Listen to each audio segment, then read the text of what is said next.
According to Jordan Bianchi, NASCAR will be limiting teams to 3 charters coming soon, so let's talk about it. Coming up next.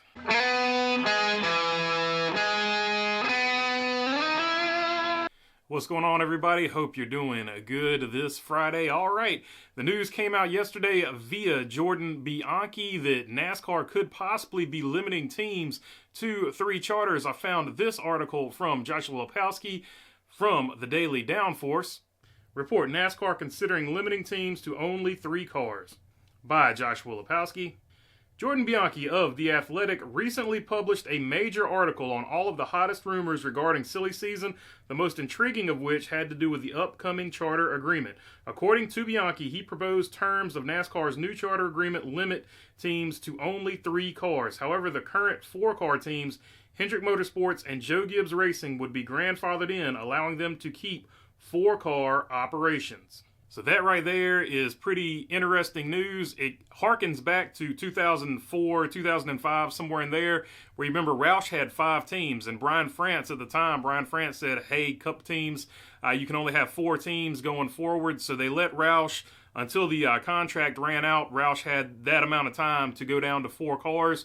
Eventually, they just cut Jamie McMurray in the 26, so they just dropped him, and I think he went over there to DEI or Chip Ganassi, whatever it was at that time. I think that's when he went over to the 1 car, so there has been precedent for this, and I think the grandfathering in is going to be something that would be sort of short-lived, but a lot of people are up in arms about it because a lot of people are taking this as, and who knows what's going to happen either way. This is all according to Jordan Bianchi, by the way, but I think they're thinking the grandfathering in being like Hendrick and Joe Gibbs, who are already elite teams, already get a ton of wins each season. They're thinking that they're going to have them in there for forever. They're going to have 4 teams and everybody else is going to be limited to 3, in which case they're thinking that that's not going to be fair. I'm looking at this another way. I'm thinking that they'll be grandfathered in for a short period of time, and we're going to touch on this later, but I think eventually they would be made to give theirs up, which would make it very interesting because that would be 2 more charters coming up on the table. But let's look at the rest of this article, and then we're going to get into all that. In the same article, Richard Childress, a former independent owner-driver, praised the move. He claimed, personally, I could never have gotten into the sport the way it is today, like I did when I got in as a driver-owner many years ago. Multi-car teams have a big advantage over smaller teams due to the amount of resources smaller teams can use, including sponsorship data and overall information. No single-car team has won a Cup Series championship since Richard Childress Racing with Dale Earnhardt in 1994. That right there tells you all you need to know about single-car teams. And I said this the other day on the live stream, or at least on one of the episodes. The more cars you have, the more data and resources you have. Not only that, but you can get more sponsor money in. Like, you could pull sponsor money from this team and put it over here if you need to. Like, if you need to even things out, sort of like that, with your budget and all that. There are all kinds of advantages to having a 4-car team, if you can make it work, of course. Now, there are going to be some disadvantages, like we're seeing with the Stewart HAAS Racing deal. It looks like they lost some major sponsors, and it looks like they're probably going to sell. We're going to touch on that in just a minute, too, for the rest of these charter talks.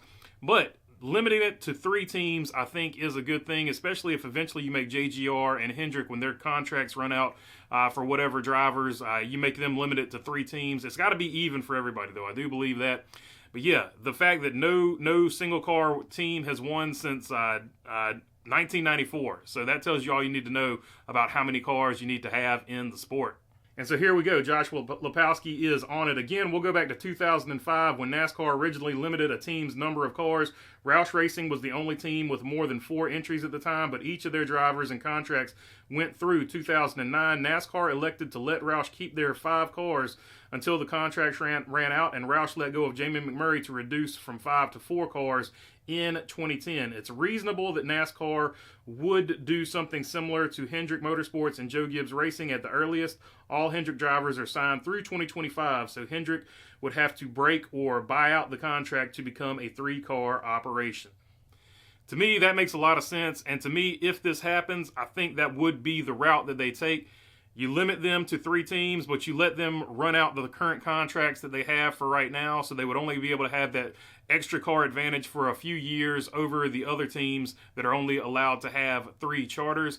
And it would also free up 2 more charters, and with the Stewart HAAS Racing charter deal, eventually when all this plays out, that is going to be 6 charters up for grabs. So the one thing it's going to do, off jump, it's going to lower the price of charters because you've got all of these charters flooding into the mix.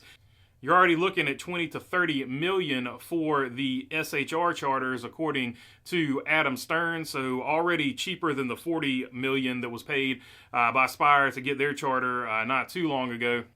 So all this, of course, speculative, but if, in fact, Stewart HAAS does sell out, because, I mean, that's going to bring you to your next point, right? Is Stewart HAAS going to sell out? I have no idea what's going on with Stewart HAAS Racing, just like I have no idea what's going on with Kaulig and if they're going to merge with Trackhouse. But according to everybody that keeps talking about it, it seems like Stewart HAAS Racing is going to sell everything out. They might keep their Xfinity team. I don't know. But let's just for the sake of argument, let's just say that Stewart HAAS Racing is going to sell all the way out. That is 4 charters that we know about this year for sure. It looks like from these same rumors that Front Row Motorsports is going to buy their building and one of their charters, because we know it's only going to be one of their charters, because according to Jordan Bianchi, you're only going to be allowed to have 3, right? So if they get that third charter, that's one of the charters right there. Front Row Motorsports has 2 open spots. Who would go in those 2 open spots? Would it be 2 of the, I don't know, SHR drivers? Would they put them in there? Would they bring Cole Custer up and maybe put Cole Custer in one of those rides? Do you grab Riley Herbst? All kinds of different directions they could go with that. The next team that's going to want to grab one is obviously going to be Trackhouse. Trackhouse would either put Zane Smith or Shane Van Gisbergen over there, so we know which seat would be filled over there. You can argue amongst yourself as to which driver it would be. I don't know. It's a sticky situation if they're only going to let them have, you know, three teams, though. But it would lead to what the negotiations have been going on between Trackhouse and Kaulig. It might give some credence to that. We're going to get into that when we talk about the other charters. So that's 2 charters right there. Front Row Motorsports gets 1, Trackhouse gets 1, and 2311. 2311 would have to be the next team you talk about getting 1.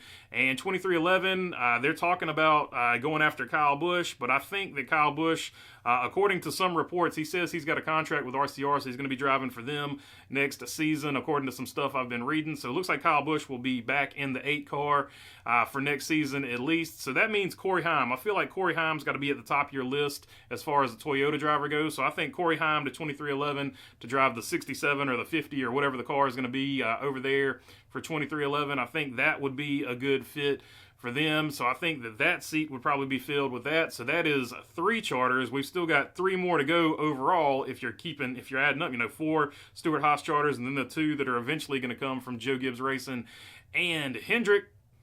Now it gets interesting because, like I've been saying for the longest, RCR is in the market for a charter. They're just trying to find the right price on one because they have Austin Hill under contract, and I think that's exactly who would go into that ride.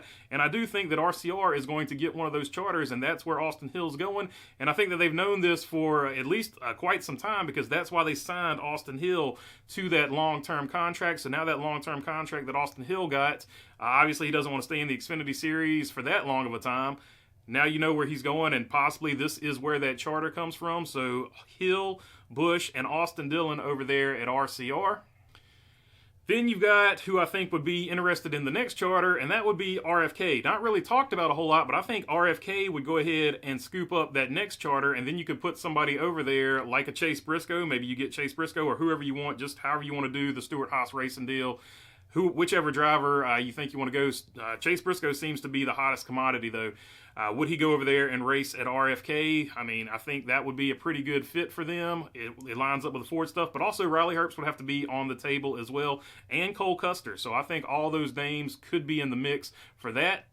And if that happened, that would still leave 1 charter, and Spire Motorsports, you got to take them out of it because they've already got 3. So then you've got left JTG Doherty. Would they buy one? Looks like they're happy with running a 1-car operation. They already got rid of a charter not too long ago. So I would have to say JTG Doherty might be out of the mix. But if they have new investors coming in, that actually throws a new wrinkle into it. Would that new investor want to buy an extra charter, or would they team up with another team?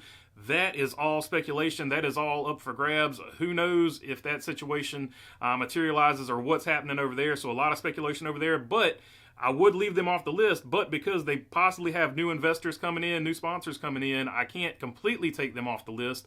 But I would say that they're probably maybe the least likely. The next candidate would have to be Rick Ware Racing. Rick Ware Racing has turned that organization around. Now, I realize they couldn't have gone, it ran much worse than they have, but Justin Haley has had some legitimately good runs this season, and if Rick Ware Racing continues to keep building and has their alliance tight with RFK over there, I think they could continue to build on this foundation that they have, and if they grab that extra charter, they would go back to a 3-car team.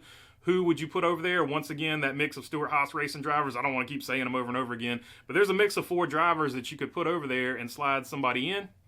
And then finally, what I think is probably, in my opinion, most likely to happen, and I'm going to tell you why I think it's most likely to happen, but it's all speculation. We don't even know for sure if it's going to go to 3 charters. This is just according to Jordan Bianchi, right? So I think Kaulig would be the most likely to get that final 6th charter or whatever, and in that situation, you could put Shane Van Gisbergen over there with the Kaulig car, even though he's signed with Trackhouse. It would just keep that tight alliance that they have with Trackhouse, and I think that could be the reason that everybody was speculating that they're going to merge with Trackhouse. Maybe they're just going to buy an extra charter and then put a Trackhouse driver over there, so they would still have that tight alliance with Trackhouse, and they would still have that tight alliance with RCR, and that would make all of Chris Rice's comments completely make sense from the other day. But yeah, crazy news that I saw yesterday, and we had some power issues here, so I couldn't get the video up. But yeah, crazy that NASCAR is possibly going to go to 4 charters in the near future. And if that happens, and SHR sells out like everybody's saying they are, that would leave 6 charters available. And I think what everybody's talking about this silly season being one of the craziest of all time, I think this could quite literally be one of the craziest silly seasons of all time. So, all right, that's all I got for you on this one.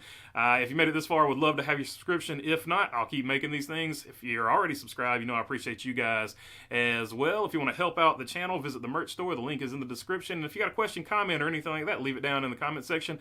I try to get to as many of them as I can, and I appreciate all y'all. I know I can't get to all of them, but I am trying. Other than that, enjoy your Friday. Peace.